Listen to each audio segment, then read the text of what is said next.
Le PLFSS 2019 prévoit que l'Ondam sera relevé à 2,5%. Passer de 2,3 à 2,5, c'est une marge d'investissement de 400 millions d'euros pour l'année prochaine. Il y aura de l'investissement en direction des hôpitaux, il y aura aussi de l'investissement en direction de l'organisation des soins de ville. On va d'abord accompagner le DMP, le déploiement du DMP en direction prioritairement des assurés, des patients, des Françaises et des Français. Nous avons réfléchi à comment atteindre un résultat qui ne peut pas être de doubler, mais qui doit être d'avoir un DMP pour la quasi-totalité de la population. Il faut rendre beaucoup plus facile la manière de créer son DMP.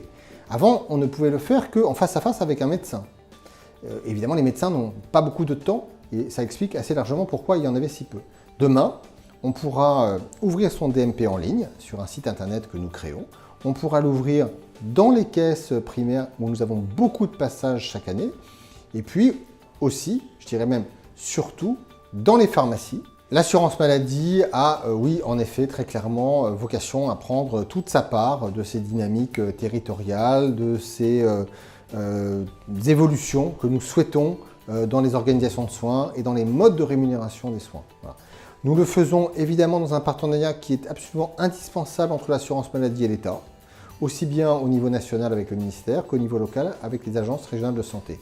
Mais chacun dans son rôle, et en étant dans notre rôle, les caisses primaires, le service médical seront très partie prenante de ces dynamiques.